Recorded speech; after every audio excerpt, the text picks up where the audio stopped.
Mother's Day. Good evening. Our prayer and pledge will be by Council Member Shane McFarland. Mr. McFarland. Thank you. If you'll bow your head. Father, we thank you for this night and the chance we have to come together. Lord, we thank you for what you're doing in this city. We look around and we see that economies will go up and go down, that markets will go up and go down, but your love for us stays the same. We thank you for what you're doing for us and ask you just to bless us. Amen. Amen.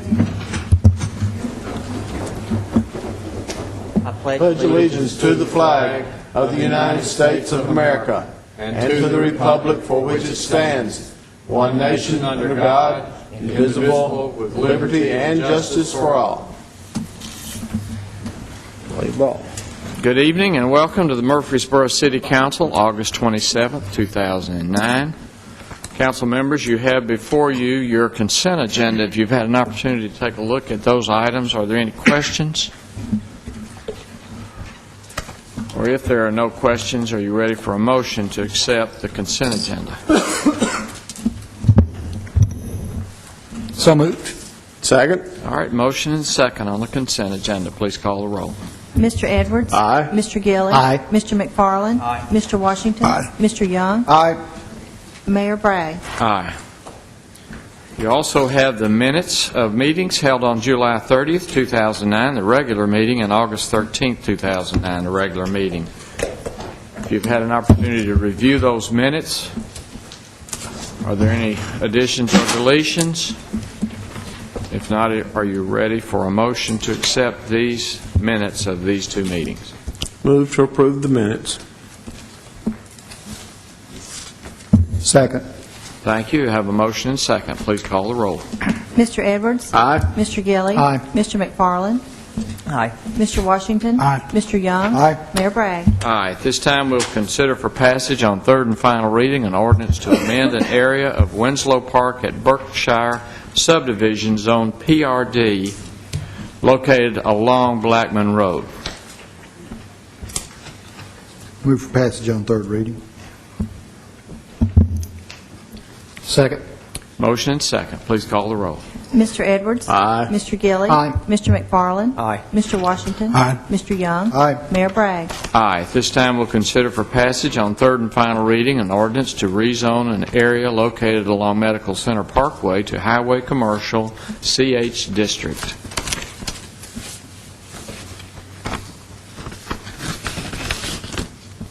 So moved. Second. Motion and second. Please call the roll.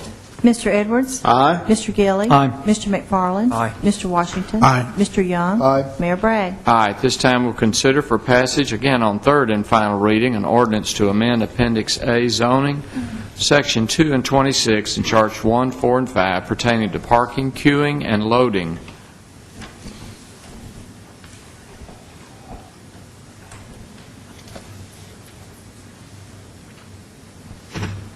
Move for passage on third reading. Second. Motion and second. Please call the roll. Mr. Edwards? Aye. Mr. Gilly? Aye. Mr. McFarland? Aye. Mr. Washington? Aye. Mr. Young? Aye. Mayor Bragg? Aye. At this time, we'll consider for passage, again on third and final reading, an ordinance to annex an area located along West Thompson Lane. Move for passage on third reading. Second. Motion and second. Please call the roll. Mr. Edwards? Aye. Mr. Gilly? Aye. Mr. McFarland? Aye. Mr. Washington? Aye. Mr. Young? Aye. Mayor Bragg? Aye. At this time, we'll conduct a public hearing and consider for approval a certificate of compliance for Ryan Sims at Top Shelf Liquors, 2122D, North Thompson Lane. Anyone here wishing to speak for or against the approval of a certificate of compliance for Ryan Sims, please step forward and give me your name and address. Is anyone here wishing to speak? If not, I'll close the public hearing at this time, and we'll consider for approval a certificate of compliance for Ryan Sims at Top Shelf Liquors. Move for approval. Second. Motion second. Please call the roll. Mr. Edwards? Aye. Mr. Gilly? Aye. Mr. McFarland? Aye. Mr. Washington? Aye. Mr. Young? Aye. Mayor Bragg? Aye. Pursuant to a resolution adopted by City Council on July 30th, 2009, we'll conduct a public hearing to consider a zoning request to amend approximately 72.0 acres of the PUD located along Rucker Lane. Park Trust is the applicant. Notice of the said public hearing was published in the August 9, 2009 issue of the local newspaper. Welcome, Ms. Ely. Thank you. Good evening, Mayor and council members. The subject area tonight is a part of the Miramont Springs development located west of Rucker Lane, and north of Windrow Road. This zoning amendment applies to only a 72-acre portion of the entire 660-acre site, and it is for the area that surrounds the mansion that was preserved as part of the development. The properties to the north are zoned PUD and is a part of the Kingdom Ridge development. The areas to the south, east, and west are in the unincorporated area of Rutherford County. The applicant has requested that you consider amending the zoning, the PUD zoning currently on the property, to allow 3 changes. The first is to change the lot size and housing type offered around the mansion area. Secondly, they would like to relocate the swimming pool and amenity area to the western side of Miramont Springs Boulevard, which is the main thoroughfare through the development. And they would like to include the mansion and surrounding properties as part of the common area available to those who live in the subdivision. Included in your agenda materials is a pattern book that the applicant submitted outlining these changes, and also he has submitted a letter describing the changes. I did want to point out to you, especially those of you who are on the Planning Commission, that there was a mistake in the pattern book that was reviewed by Planning Commission, and that is on page 3.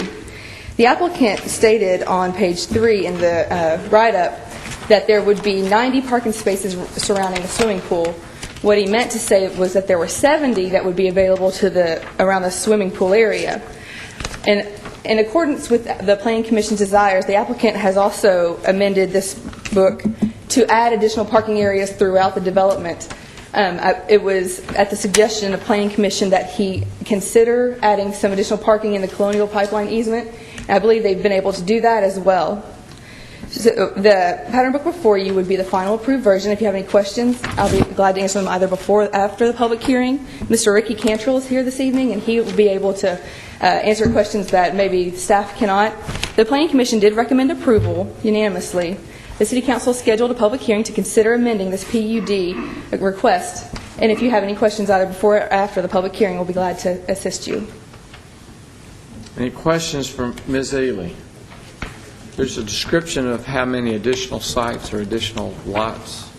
How many as opposed to what there were approved before? Correct. Here, Mayor, on page 6. There is. Let me find it. 110 versus 185, is that right, the original?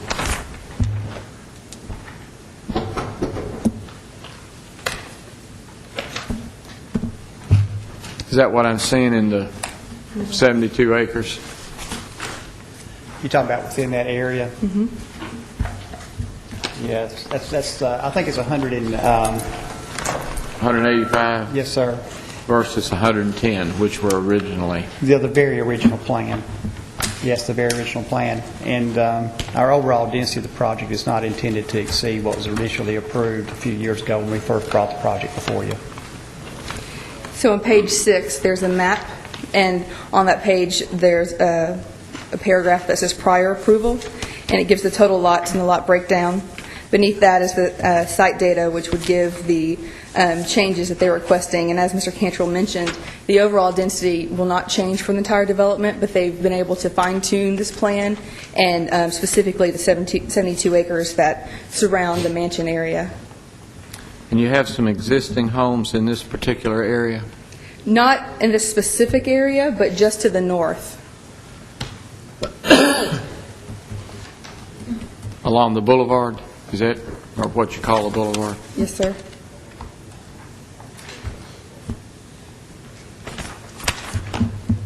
Questions before we open the public hearing? Anyone else?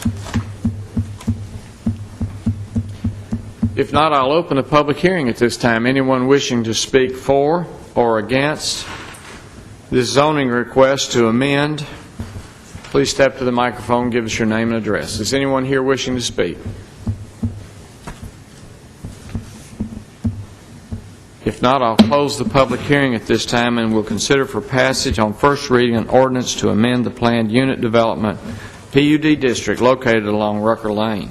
Mayor, one of the concerns in the planning commission early on was parking, and the applicant reworked and made some access areas easier to get to, and I think that pretty well relieved the apprehensions that I had on this, and I think everything else is in good order. So with that, I'll move for approval. Second. All right, a motion and second to approve this amendment on first reading. Please call the roll. Mr. Edwards? Aye. Mr. Gilly? Aye. Mr. McFarland? Aye. Mr. Washington? Aye. Mr. Young? Aye. Mayor Bragg? Aye. Pursuant to a resolution adopted by City Council on July 30th, 2009, we'll now conduct a public hearing to consider a zoning request to rezone 12.62 acres from RM16 to CH and 17.5 acres from RS15 to CH located along Agri Park Drive. Abundant Life Christian Center and Harpers Point Land Partnership, or the applicant's notice of said public hearing, was published in the August 9th issue of the local newspaper. Thank you again. This request is to zone 4 parcels from their current RM16 and RS15 zones to CH Highway Commercial District. The 2 parcels located along the eastern side of Agri Park Drive are both zoned RM16 and are available for multifamily residential uses. The 2 parcels on the western side of Agri Park Drive, in the orange on the map before you, are currently zoned interim RS15 and were zoned RS15 when they were annexed as an interim zone. Those parcels are, all 4 parcels are vacant, undeveloped land. Directly to the east of the study area are the Harper Point Apartments. To the south is Old Fort Parkway, and as you're aware, it's zoned CH for Highway Commercial District and has various types of commercial uses on it. The properties to the west along Gresham Lane are mostly residential single-family lots that were developed in the county before they were annexed. Currently, Agri Park Drive is open to the public. The contractor is cleaning up the road, but it is currently available for use. Since Agri Park Drive has become available, the applicants have requested this rezoning request because staff was adamant that they not use Gresham Lane, a substandard road, as a point of access for any commercial development. Since this area has changed and the city's built a brand new road, now they can have access to Agri Park Drive, which is a road that's up to city standards.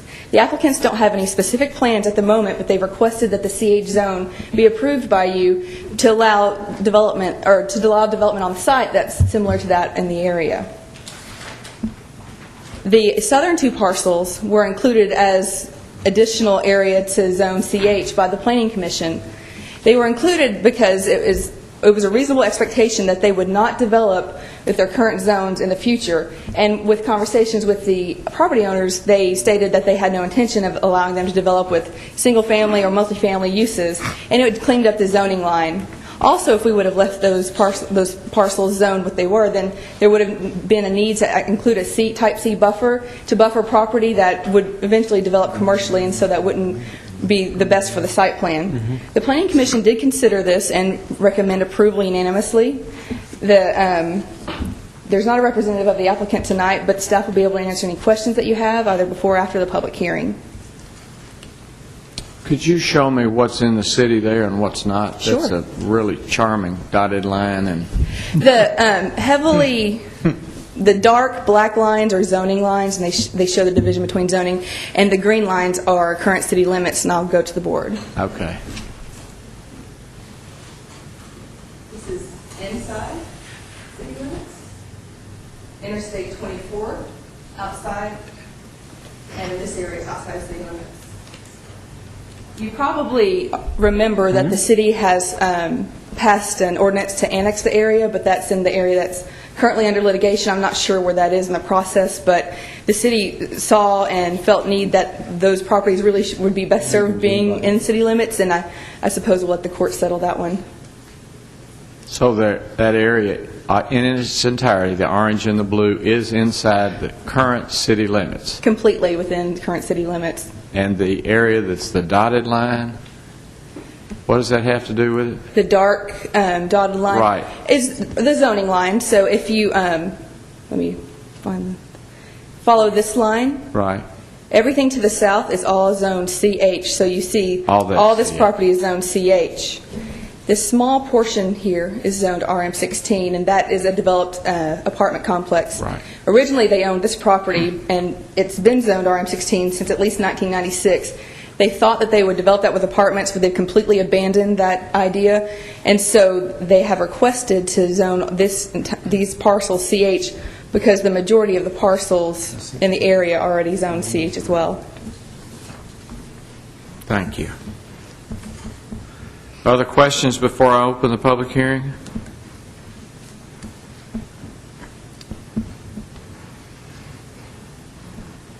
If not, I'll open the public hearing at this time. Anyone wishing to speak for or against this zoning request to rezone these 12.62 acres and the 17.5 acres located along Agri Park Drive, please step to the microphone and give us your name and address. Anyone here wishing to speak?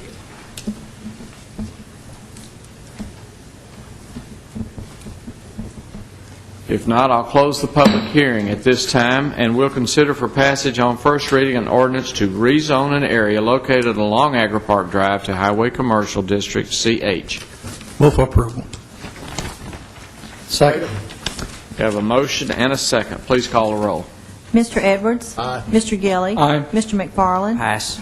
Mr. Washington? Aye. Mr. Young? Aye. Mayor Bragg? Aye. This time pursuant to a resolution adopted by the City Council on July 30th, 2009, we'll conduct a public hearing to consider a zoning request for property at the northeast corner of Hancock Street and East Castle Street, .29 acres, and RM16, change that to PCD, .11 acres. John N. Sowell is the applicant. Notice of the said public hearing was published in the August 9, 2009 issue of the local newspaper. You're on again. Thank you very much. You have before you a request by the applicant, Mr. Sowell, which consists of two parts. The first is to amend the PCD zone for the property located on the northeastern corner of Hancock Street and Castle Street. The second part of this request is to rezone .11 acres from its RM16 zone to PCD and include it as a part of the adjacent planned commercial district zone. The parcels to the north and to the east are zoned RM16 for multifamily purposes and mostly consist of single-family residential lots. The properties to the south and to the west are zoned RS15 and are single-family residential lots. The subject area is part of the Manny Avenue Comprehensive Plan. Currently, this property functions as a successful neighborhood restaurant which draws patrons from all areas of our community, from local areas and also throughout Rutherford County. Because of the restaurant's success, the owner, Mr. Sewell, bought the adjacent property, which is addressed as 703 East Castle Street. And after purchasing this property, he gravelled in the rear portion of the lot, fenced the property, added a dumpster enclosure and a dumpster, and additional parking because this neighborhood restaurant was such a success and he needed that additional parking. However, when he did this, he didn't realize that he would be violating the city's zoning code. He currently utilizes the front portion of the property, which has a single-family house on it, as a residence for his son, who also works at the restaurant. As you're aware, a parking lot is not a permitted use in the RM16 zone. Therefore, Mr. Sowell is coming before you requesting that you consider rezoning half of this property, .11 acres, from its current multifamily district zone to PCD to allow the property to be used as a parking area. Mr. Sowell has included a letter that I've included in your agenda materials outlining the commitments that he will make. He's committed to to paving the area, which he currently has gravel on, landscaping it, and placing a concrete slab for the dumpster enclosure. I've also included photographs of the site which show the parking lot which he's added and the amenities which are in the area. This location used to be a grocery store, and it's a functioning part of our community. Mr. Sewell regrets that he did this in violation of our zoning ordinance, but would ask you that you consider legitimizing what he's done and his investment in our community. The staff is available for any questions that you have either after or before the public hearing, but the Planning Commission did recommend this zoning change request. The City Council has scheduled a public hearing, and and you may want to go ahead and have that at this time. Any questions before I open the public hearing?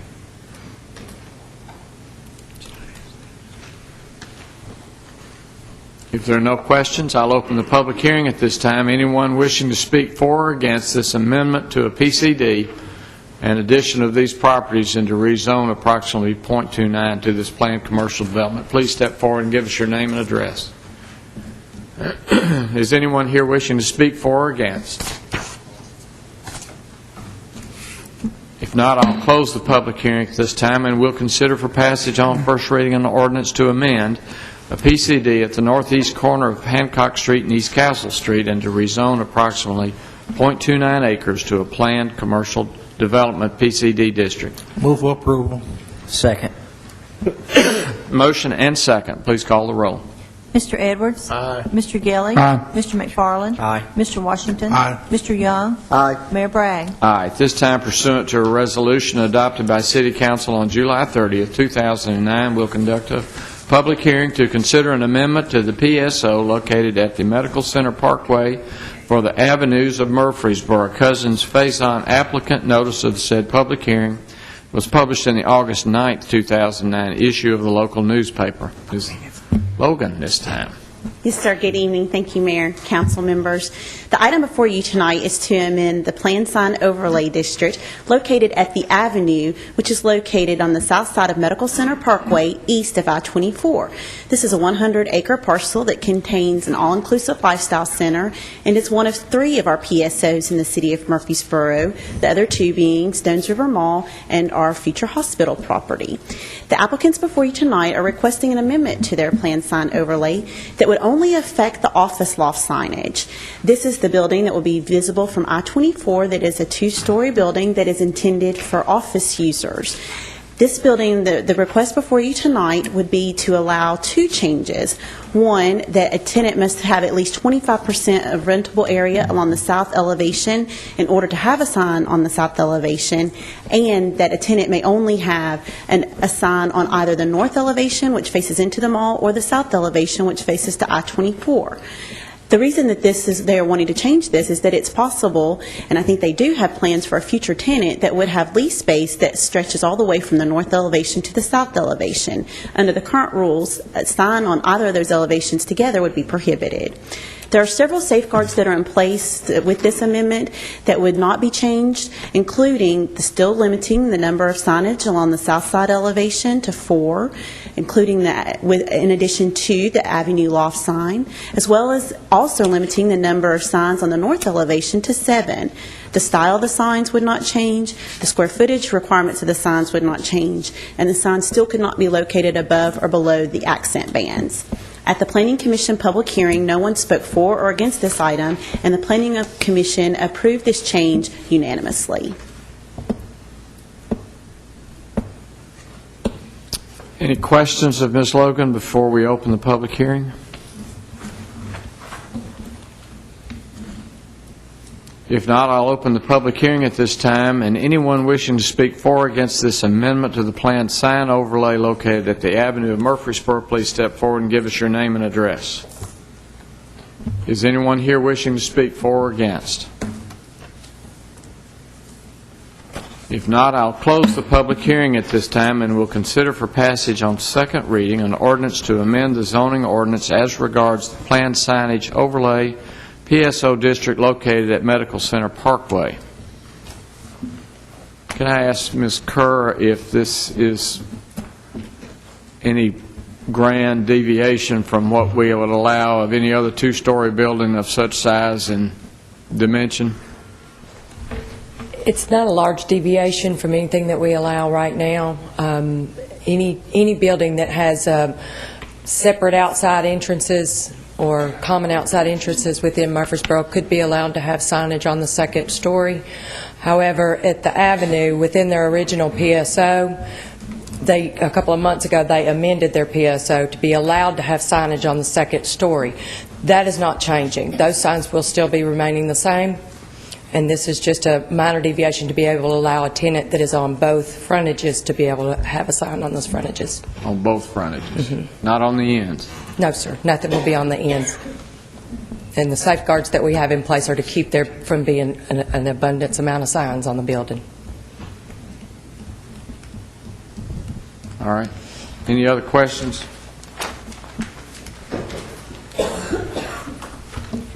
If not, is there a motion? Moved. Second. Motion and second to approve on second reading. Please call the roll, Ms. Wright.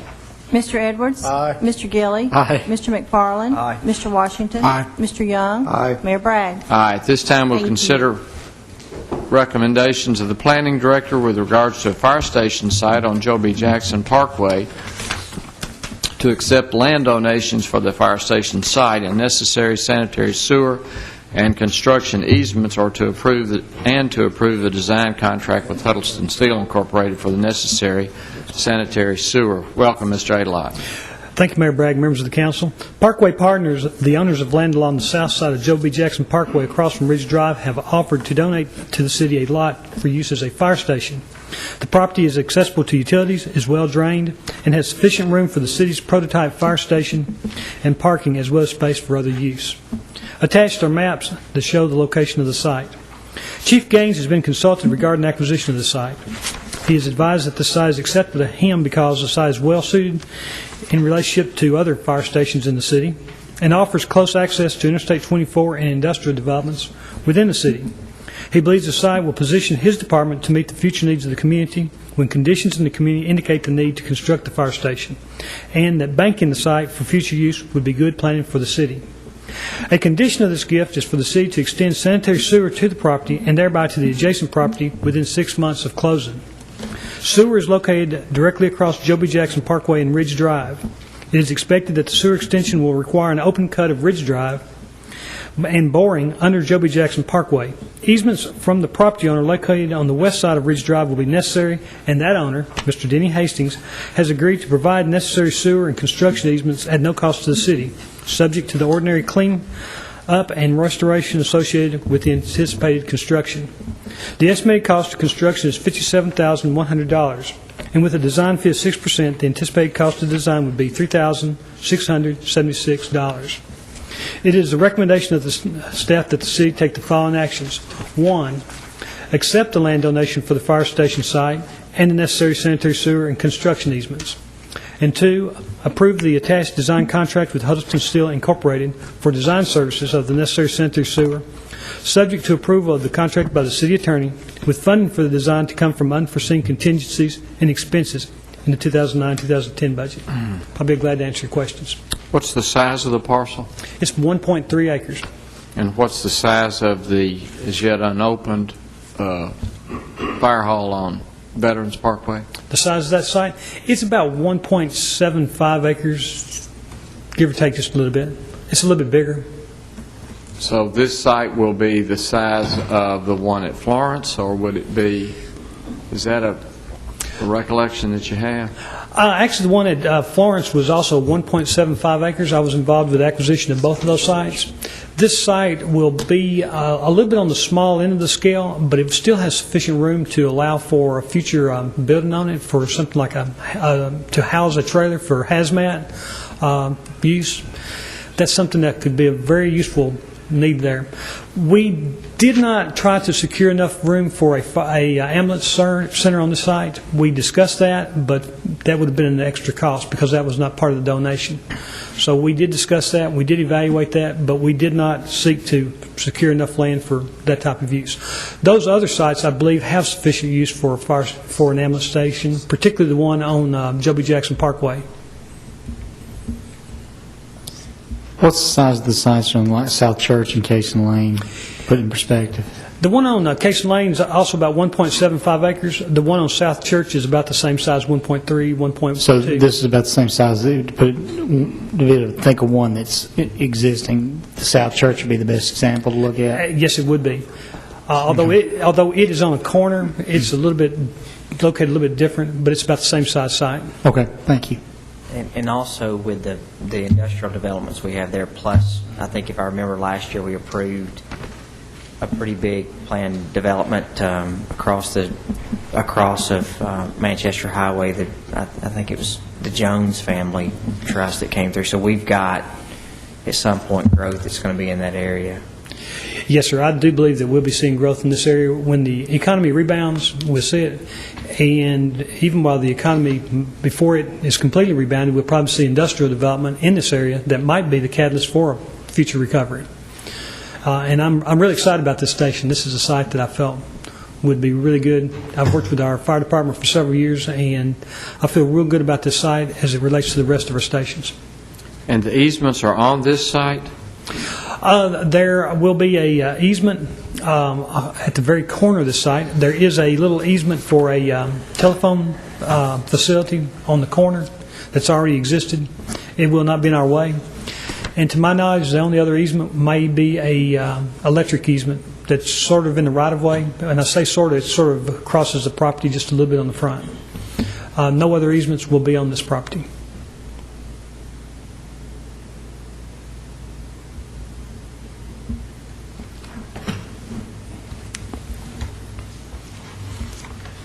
Other questions from Mr. Adelot?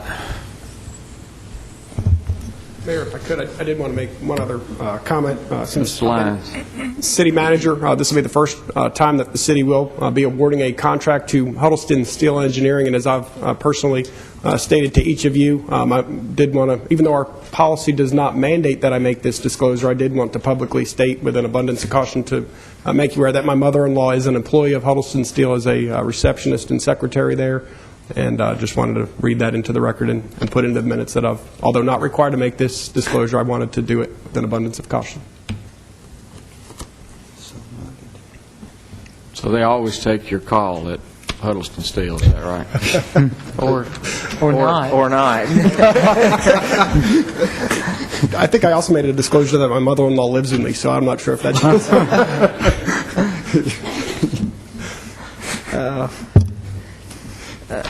Mayor, if there are no questions, I move that we accept the land donation. Second. Motion is second. Any questions on the motion? Call the roll, please. Mr. Edwards? Aye. Mr. Gilly? Aye. Mr. McFarland? Aye. Mr. Washington? Aye. Mr. Young? Aye. Mayor Bragg? Aye. And then you have before you this design contract. Move for approval. Second. Motion is second. Any questions on the motion? Please call the roll, Ms. Wright. Mr. Edwards? Aye. Mr. Gilly? Aye. Mr. McFarland? Aye. Mr. Washington? Aye. Mr. Young? Aye. Mayor Bragg? Aye. Thank you, Mr. Adelot. At this time, we'll consider recommendations of the Pension Committee and also consider for passage on first reading an ordinance amending Appendix C, Employees Revised Pension Trust Agreement of the Murfreesboro City Code. Ms. McGannon. Mayor, members of the council, at its Pension Committee meeting of last week, they unanimously and favorably voted to recommend to you a change to the pension plan that staff had proposed and the plan's actuary had studied. The purpose of the recommendation would be to provide some benefit to the 30% of city employees who are single in the event that they should die before they receive pension benefits. In 2000, the plan was amended to provide such a benefit to married employees, and this is a change that would provide some benefit to single employees and their beneficiaries in such a tragic event. At the time the change was made in 2000, it was projected to cost an amount. That has now been restudied, and the total cost both for the married and single employees is now projected to be less than the cost for the married employees in 2000. We therefore believe that the opinion of the actuary is attached, together with the memo that went to the Pension Committee, that this is a change that can be made at this time without any increase in the required contribution amount. As the members of the council know, the amount actually contributed as a percentage of payroll exceeds the actuarially required amount by 0.21%. The change for the single participants is projected to be 0.07%. So it, whichever way you look at those numbers, it is less than projected and less than actually being done. The plan material contains a lot of description about the benefit and how it is calculated, but in essence, it would be what a person would receive if they received their pension for 5 years, actuarially reduced to present value in a lump sum that would go to their beneficiaries. The benefit for married persons is a lifetime benefit to the spouse of 50% of what the employee would have received, which is not actuarially reduced because it's paid at the time of the retirement date. So married persons only can give a benefit to spouse?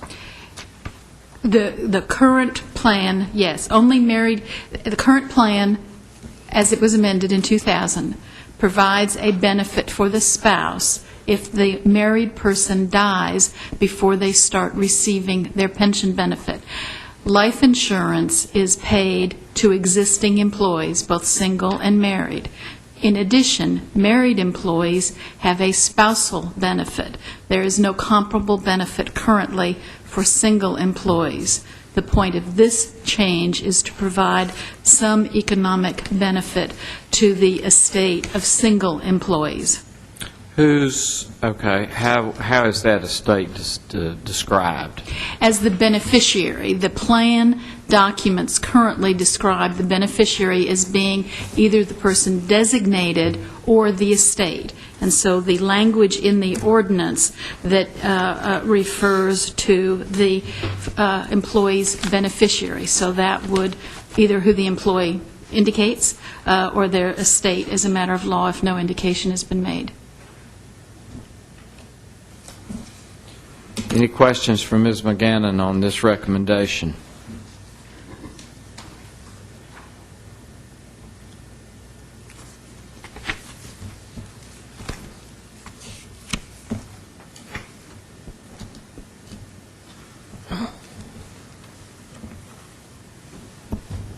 If there are no questions, Mayor, I think this is a very fair thing to do, and we approve the recommendation.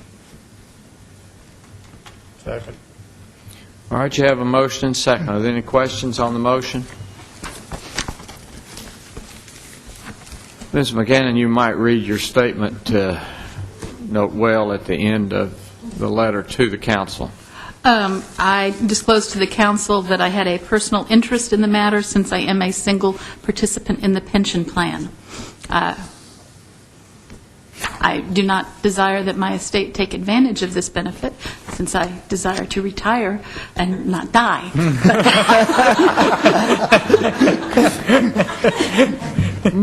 Time will tell whether you're successful in your pursuit. We'll see. I hope you join me in that desire. Or any of your relatives who are watching. All right, you have a motion and a second and a disclosure. Any questions? Please call the roll, Ms. Wright. Mr. Edwards? Aye. Mr. Gilly? Aye. Mr. McFarland? Aye. Mr. Washington? Aye. Mr. Young? Aye. Mayor Bragg? Aye. Ms. McGannon, you also have a recommendation, I believe, from the Pension Committee on another matter that's not so stated, but it possibly would be handled at other business. Would you like to go ahead and do that at the present time while we're thinking about Death? benefits? Certainly, Mayor. The Pension Committee is recommending to the council approval of an expansion of the services provided the pension plan by Chartwell Consulting. Chartwell Consulting has provided services to the plan for a number of years in the area of reviewing the investment choices that are made and the performance of the investment managers, as well as helping the Pension Committee develop its investment allocation plan. That service has been very valuable because of the volatility of the market and the infrequency of pension committee meetings and the need for additional expertise to make those decisions, as well as the fact that it's been some years since we made our allocation plan. The committee believed, and staff thoroughly supported the idea that that should be reviewed. And so a request was made to Chartwell for a proposal. The copy of the proposal is attached, describing the additional services that Chartwell would provide. Chartwell is compensated based on a percentage expressed in basis points of the assets that are in the pension plan at any one time. To give you an example of what these expanded services would cost, Ms. Wright calculated the rate for the past 4 quarters and what the rate would have been for that same time period if this new expanded level of services with an expanded fee had been in place. Obviously, it's not a guarantee because the plan assets will change over time. We certainly hope that they will be increasing because of good market decisions in addition to additional contributions. I'm also pleased to share with the Council that Mr. Lyons was elected as chair of the Pension Committee, and he and Ms. Wright, who serves on the Pension Committee, will be also glad to explain to you the services that Chartwell is willing to provide and the reasons that the committee thought that would be beneficial to the plan, its participants, and staff.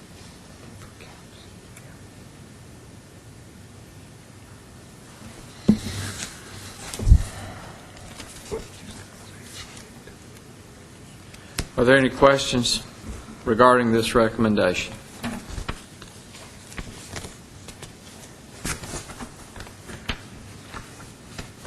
Who has been doing the implementation of the recommendations previously? The transfers have been made by the city treasurer, Ms. Mahan, at the direction of decisions that have been made by the pension committee. They have been farther apart in time than we think may be desirable.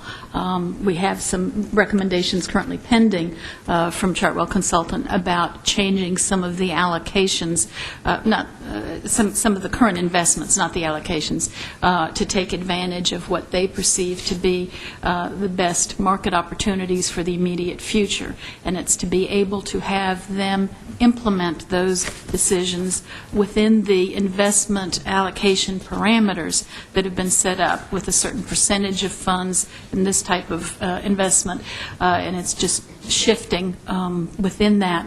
But it's because we don't have a speedy way of doing that, and we are not getting as frequent advice that we thought this would be appropriate. Yeah. And we've been using this company since '02, is that correct? Yes, and I think they've really brought a lot to the pension committee in terms of looking at the performance of how we're doing, making recommendations of what they're seeing in the market and how we might want to rebalance relative to the policies set out by the pension committee. But stepping back, the pension committee is still the one that is setting the parameters of where we want to put our money. They're going to be kind of boots on the ground helping us get to where we need to be as quickly as we can, using their background and their experience. So who would be watching the watchers? Well, all decisions would be reported when made to the city, to Ms. Mahan, and she habitually sends those out to me and to Mr. Lyons and Ms. Wright. So we would have simultaneous knowledge of the decisions, and I expect she would continue as she has done to date and say, this is what I recommend that you do, probably absent objection, again, within the pre-approved funds and the pre-approved percentages. It would be a shift, and part of the restudy of the allocation may be to change some of those percentages, but there would not be authority to change an investment manager to one that had not been approved by the pension committee. Currently, or in the past, Chartwell would say, we think you need to be doing more in international bonds, and these are the 3 firms we suggest that you consider. The Pension Committee would discuss them based on some detailed information, make a decision, and then it would be a suggestion, all right, between the pots of money that you already have invested, this is where I think it should come from to fund this new investment. So how is this a deviation from the current? Because it would be authorizing Chartwell to give direction on a contemporaneous basis, rather than waiting a quarter or longer for pension committee meetings to do so. How long a contract would we be entering into? We would not be obligated to a particular term. No specific term was proposed. Her services, one of the principals is a woman, and she's primarily who services the account, is indefinite, subject to our will and pleasure. I mean, the pension committee is not committed to a term for her current services. It's an ongoing service. Is Chartwell compensated on a fee basis or on a retainage? They're compensated on the percentage, the basis point percentage applied to the assets in the plan. On occasion, on one occasion in particular, they have had particular fees for particular studies, but their overall, that was when we started out. It was a set fee for a set amount of work. Because the pension committee and staff became comfortable with their level of expertise and saw the need for additional investment advice that was not from someone seeking to be an investment manager, but was independent, impartial advice. They sought to expand Chartwell's role to an ongoing one, which led to the compensation on the basis points that is described in that letter. So, as it is now, it is a percentage based on the funds On under the asset management. balance, not the growth. Correct. I'm not much in favor of that kind of equation myself. The investment managers are They're performance-based? yeah. That's incentive for our assets to go up. The better they do, the more they'll make. They're But- performance-based. Right. It has nothing to gain from the compensation. You keep using the pronoun she. Is this a person or an It's a organization? firm. It is a firm. The principal who has been most directly involved with the city's services is female. It is not limited to an individual. The council has seen, I believe, the very detailed analysis that they have done when you've come to pension committee meetings, and that's been distributed. Chartwell Consulting is the one who has done that for the plan for a number of years. And the fee is going to be 15 basis points, which compares to 10 basis points of what they have been charging. And so in addition to what they've been doing, which we're already committed to them at 10%, they're going to charge 5% to do all of these items in addition. So the price is going up a third, but we don't really know how to... 50%, and to do investment policy review, detailed and thorough analysis, direct implementation of guidelines. They're not authorized to direct any funding. They would propose and conduct the necessary manager services. What are our et cetera, et fees cetera. currently on a monthly basis? We don't pay on a monthly basis. We Okay, pay and- Quarterly. on an annual basis. It's .001. What's a based on- dollar amount? Next to last paragraph in my cover letter, $66,000 for the past quarter, for the past 4 So quarters. they'd be adding Okay. 3,000. I can't go along with this at this time. I don't see near enough information to justify this kind of additional expense. Now, I'm willing to be educated on it, but that's where I stand on it. Any other questions? If you'd like, we can, bring back additional, explanation, Mr. Edwards, about this. Chartwell has done I think, a great service for the pension fund in terms of looking at the performance, comparing it to benchmarks in the industry, so we could see how well we're doing, quarter by quarter, year by year, and beyond, to look at the performance of all of our fund managers to say, are they beating the benchmarks? That's helping the pension committee step back and say, things are going in a great direction, and if performance slips in a quarter or 2 quarters, that gives us reason to say, well, let's kind of put them on a watch and see if adjustments need to be made. We've appreciated their ability to take a look at the overall portfolio because they've done so well for us. We did see the opportunity for them to take a more active role in making decisions instead of waiting for the pension committee meeting, perhaps 2.5 months beyond when the decision needed to be made. But if you'd like, we'd be more than happy to get you some additional information. Okay. I think that's appropriate in light of the economy that we're in right now. I feel a need to be prudent in going forward with this. I would therefore move for deferral, Mayor, till such time we can gather more information. All right. Second. You have a motion and second. Any questions on that motion to defer? If not, call the roll, please. Mr. Edwards? Aye. Mr. Gilly? Aye. Mr. McFarland? Aye. Mr. Washington? Aye. Mr. Young? Aye. Mayor Bragg? Aye. Mayor, if we could, I'm not sure you read the ordinance. Correct. Really? I'm going to do that right now. Okay, thank you. Consider for passage on first reading, then an ordinance amending Appendix C, Employees Revised Pension Trust Agreement of the Murfreesboro City Code. And do you have any explanation regarding that? That basically is what we've been talking about the last 2 years to change the method of our... No, the amendment of the code would implement the benefit for the single employees. Single employee. All right, and that would be that ordinance on first reading. This codifies a recommendation of yours, which we approved one item ago. Yes, sir. Move for approval. Second. All right. We have a motion on first reading on this change in the ordinance. Please call the roll, Ms. Wright. Mr. Edwards? Aye. Mr. Gilly? Aye. Mr. McFarland? Aye. Mr. Washington? Aye. Mr. Young? Aye. Mayor Bragg? Aye.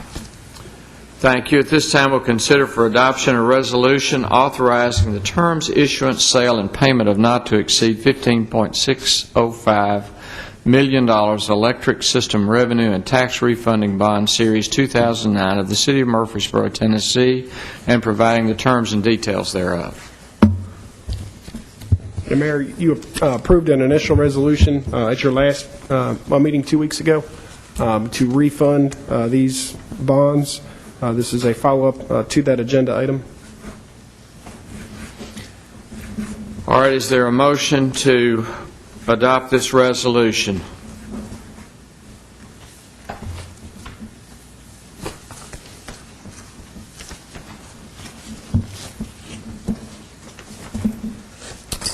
I'm moving past the adoption of the resolution. Second. Motion and second. Are there any questions on the motion?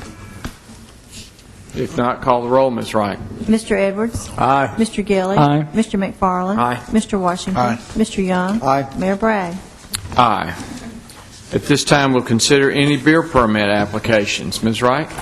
Mayor, we have a special event permit tonight for the Chamber of Commerce at 900 North Manny, which is the Oakland's historic mansion, for a special event there. They have met all of our requirements. And also, we had passed out to you tonight an information email asking for permission. MTSU Alumni Relations have already gotten a special event permit approved for Saturday night, August 29th. In light of possible rain, they want to ask permission, if necessary, to move that event to Floyd Stadium. And they would like for me to reissue that permit with your permission. All right, you have these 2 beer permit applications which meet the requirements, I believe. Is there a motion that we adopt? So moved. Second. Motion and second. Please call the roll. Mr. Edwards? Aye. Mr. Gilly? Aye. Mr. McFarland? Aye. Mr. Washington? Aye. Mr. Young? Aye. Mayor Bragg? Aye. At this time, you have before you a revised list of the statements to be considered for payment. Are there any questions regarding any of those payments?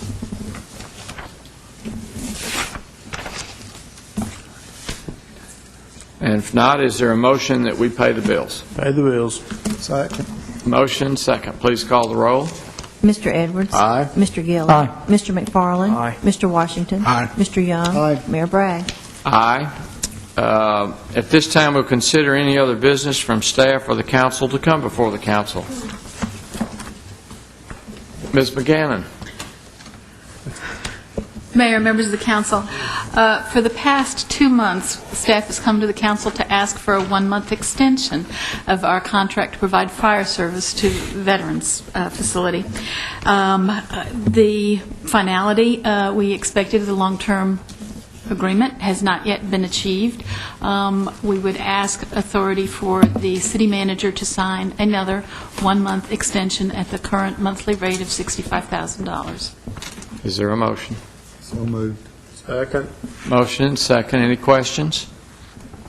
Please call the roll, Ms. Wright. Mr. Edwards. Yes, ma'am. I approve. Mr. Gilly. Aye. Mr. McFarland. Aye. Mr. Washington. Aye. Mr. Young. Aye. Mayor Bragg. Aye. I have before you a list of commission and board appointments that I would like to read. Make the suggestion that to our Board of Zoning Appeals, we reappoint Adam Dodd and Francis Mosby. To the Board of Electrical Examiners, reappoint Norman Brown. To the Cable Television Commission, reappoint Mary Wade and Tommy Campbell. To the City Hall Art Committee, reappoint Cheryl Harris, Marie Miller, Eric Snyder, Patricia Tenpenny, Leanne Walker. To the Construction Board of Adjustments and Appeals, reappoint Jim Bailey, Bill Huddleston. To the Disciplinary Review Board Hearing Officer, reappoint Jim Duncan.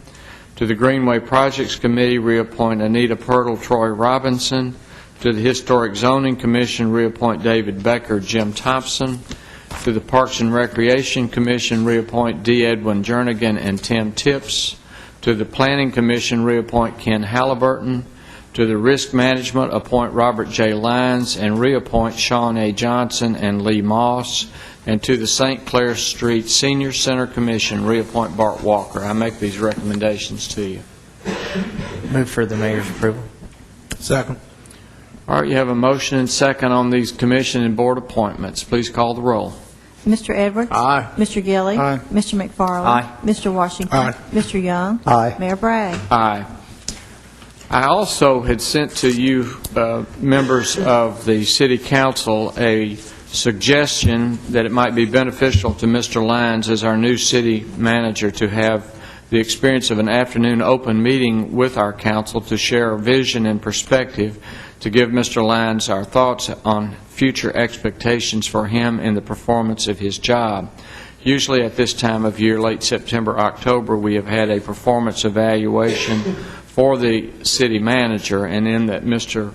Lyons is just beginning his stewardship as a city manager, I thought it might be of interest to the council to take this time to observe any past performance and to establish or continue goals and objectives for the city in his presence, so that perhaps next year, as we renew our performance evaluation, we can base it on the vision and performance indicators that we give him in such a meeting.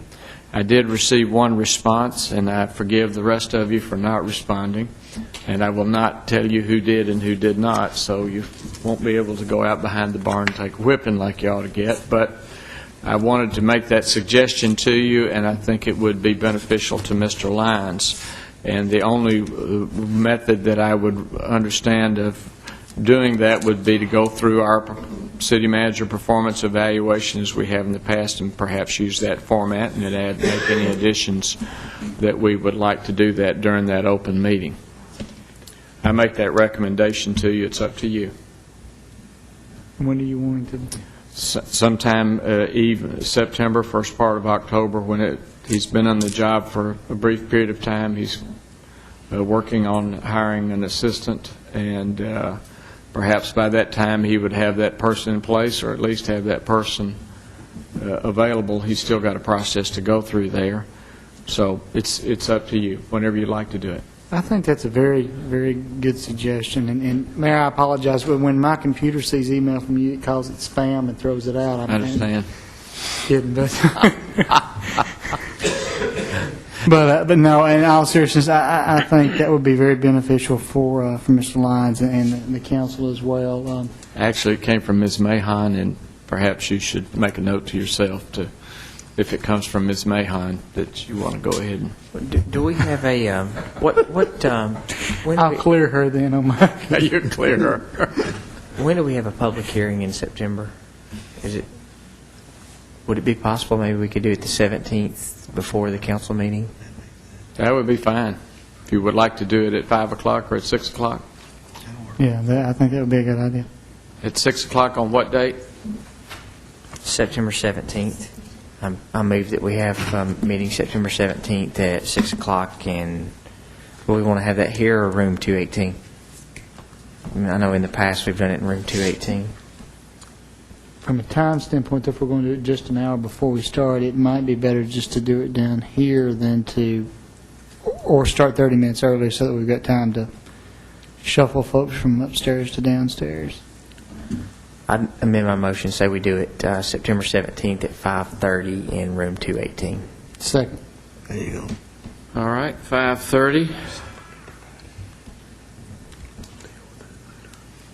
Are there any questions on that motion? Please call the roll. Mr. Edwards? Aye. Mr. Gilly? Aye. Mr. McFarland? Aye. Mr. Washington? Aye. Mr. Young? Aye. Mayor Bragg? Aye. Thank you. All right, thank you, council members. And if you have specific thoughts or any other things that you want to go through with Mr. Lyons before that, you always have that opportunity at any time to do that. You understand that. Any concerns that come forward. Are there any other business to come before the council at this time? If not, then you're adjourned.